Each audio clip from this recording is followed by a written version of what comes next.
Tengo en la línea y me da muchísimo gusto saludarte, Guillermina Rodríguez, subdirectora de Estudios Económicos de Citibanamex. ¿Cómo estás, Guillermina? Qué gusto. David, buenas tardes, mucho gusto también. Muchas gracias. A ver, Guillermina, te voy a hacer una pregunta. ¿Cómo lo ven ustedes? La calidad de la recuperación. Yo creo que, lo he dicho en algunos otros momentos, que la pandemia fue como un infarto. Y que la manera en que México está tratando este infarto es como, pues ya salió nuestro pacientito, que vaya y que se siente en un sillón y cuando pueda dé unos pasitos, en lugar de hacer terapias de rehabilitación, ¿no? Exacto. Mira, la caída de la actividad económica fue tremenda, no se había visto desde 1932, aun cuando tiene sus asegúnes en términos de medición, porque no se medía el PIB a principios del siglo pasado como se mide ahora, pero aún así, para Perdón que ahí dimensionar... te interrumpa, Guillermina. Sí. Cuando empezamos a hablar de 1932, yo pienso, ¿cuántos mexicanos estaban vivos en 1932? Mi papá nació en 34 y tiene 86 años, ¿no? O sea, referirnos con los asegúnes que bien dices, Guillermina, los asegúnes de cómo se medía, de cómo es comparable, pero yo creo que hay muy pocos mexicanos, ni Bartlett se acuerda de 1932 porque tampoco había nacido. Incluso si lo quieres medir o comparar con respecto a la crisis del 95 o la más reciente de 2009, también hay diferencias importantes. Una fue completamente interna, la de la crisis del tequila, y después tuvimos una financiera que nos llegó del exterior, y ahorita pues es una crisis generalizada, está ocurriendo en todo el mundo, y la manera de enfrentarlo de cada país va a ser completamente distinta. Y como dices, México, al igual que muchos otros países, va a tener caídas, pero vamos a ver cuáles van a ser los mecanismos para enfrentar esta caída tan abrupta del producto. A ver, en ese sentido, yo te preguntaría, ¿qué esperas del paquete económico? No qué crees que va a traer, qué esperas que traiga, porque no es necesariamente lo mismo, ¿no? Claro, primero van a ser números muy negativos y realistas. Eso es lo que yo esperaría que trajera el paquete, porque pues no vamos a pensar en una recuperación en B para el año que entra.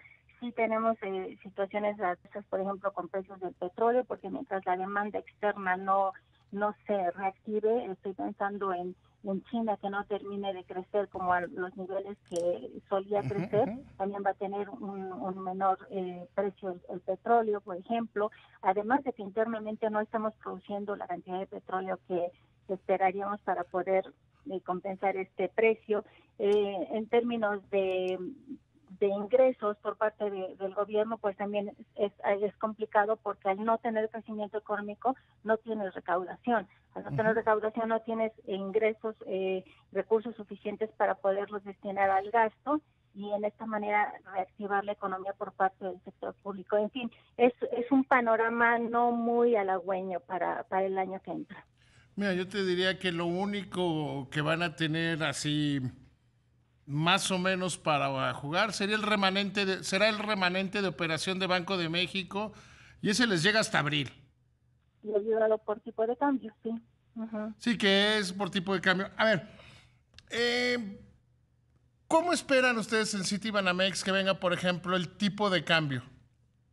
Mira, no vemos ya mayor depreciación. Sí puede haber ciertos altibajos, principalmente quizás a fin de este año, si recuerdas las elecciones hace 4 años en Estados Unidos, generó mucho movimiento, mucha volatilidad en el tipo de cambio, pero en general no pensamos que se vaya a mover demasiado. Esperamos un cierre de alrededor de 23 pesos por dólar para 2020, para 2021 10 centavos más. No, claro, va a haber fluctuaciones en el camino, Sí, o pero sea, pero que prácticamente va a ser estable. movimiento cero con el cierre del año, ¿no? Exactamente. Ahora, precio del petróleo. Para precio del petróleo estamos estimando, mira, déjame ver aquí, estamos Ahí debes estimando tener que Mira, ya lo encontraste, si no te doy lo que les dijo Herrera a los legisladores de Morena, que a mí me parece bastante realista. Él les dijo que era $27 por barril. Nosotros para este 33 dólares por barril y para el año que entra 49. O sea, que regresaría a los niveles de 49. Exactamente, y otra vez tiene que ver mucho con la reactivación económica mundial y que no haya guerras también comerciales, en fin, ya sabes, los supuestos que deben imperar para generar toda esta información. Decías, Guillermina, las elecciones en Estados Unidos.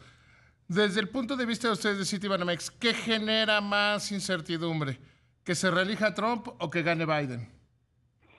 Mira, a Trump ya lo conocemos.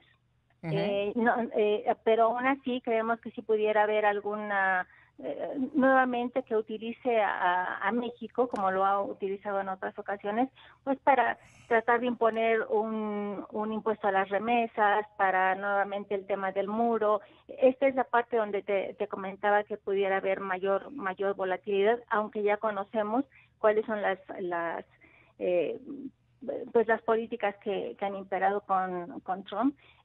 Aún así, creemos que ya pudiera estar un poco más descontada la incertidumbre con respecto a lo que hubo hace 4 años, pero no deja de sorprendernos y pudiera generar algún ruido para las elecciones. Ahora bien, por la parte positiva, pues tenemos todo el TEMEC que se logró firmar, que creemos que pudiera ser una válvula de escape para el crecimiento económico de México, es decir, el motor externo pudiera tener un mayor dinamismo, y en cambio con Biden pues sabemos que todavía no es muy clara la posición que tuviera con respecto al libre comercio. Todavía hay algunos temas que Biden es de los opositores en el Partido Demócrata al TEMEC, ¿eh? Sí. O sea, sí, y dependería de la Cámara, en fin, ya sabes, toda la composición que pudiera haber. Sí, y además las ganas de cambiar las cosas, ¿no? Exacto. Ahora, Producto Interno Bruto, te iba a decir el de cajón, el crecimiento del Producto Interno Bruto, hay quienes podríamos tener o no dudas de si creceremos el año que entra. Nosotros todavía traemos un crecimiento, una variación positiva, porque ahorita traemos una caída estimada de menos 11.2%. Entonces, por puro efecto estadístico, esperaríamos que tuviera un crecimiento, a menos que viéramos las cosas ya muy mal para el segundo semestre.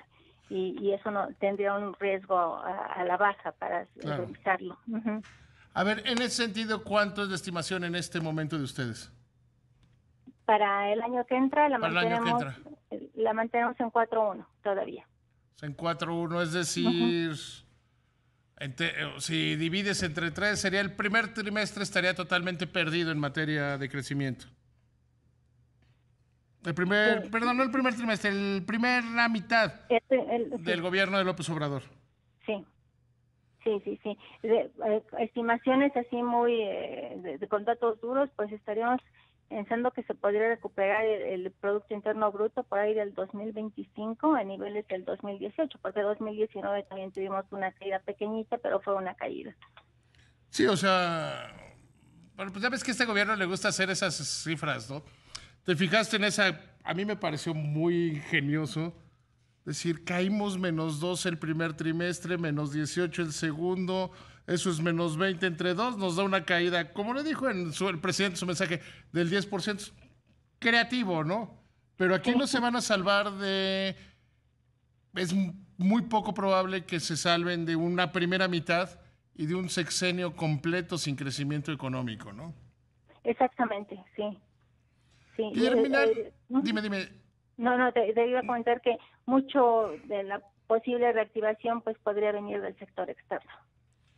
Que se ha visto bien el sector externo. Si vemos las cuentas internacionales, van 2 meses de crecimiento a tasas superiores en la balanza comercial de lo que tuvimos todo el año pasado, y ya recuperamos volver a ser el primer socio de los Estados Unidos, ¿no?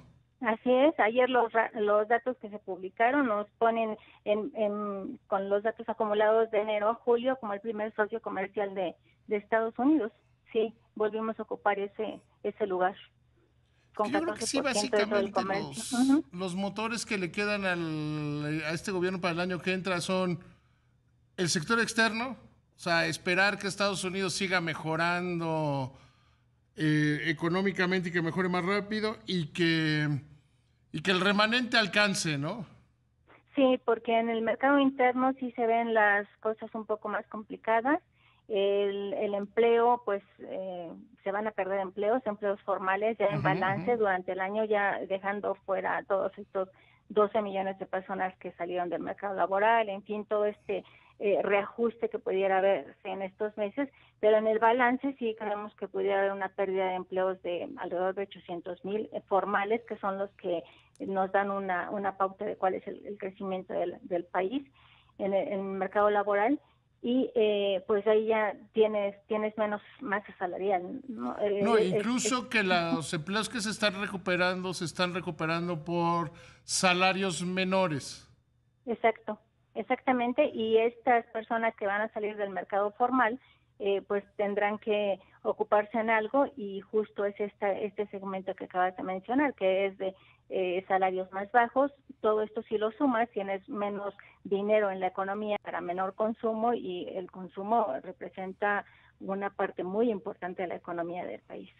Y mientras no se recupere el sector interno, o sea, el consumo y estos factores, no podemos pensar en una recuperación. Guillermina, te agradezco muchísimo la No, claridad, al las contrario. explicaciones. Te mando un abrazo, que te vaya muy bien. Muchas gracias, David. Muchas gracias. A ti que te vaya muy bien.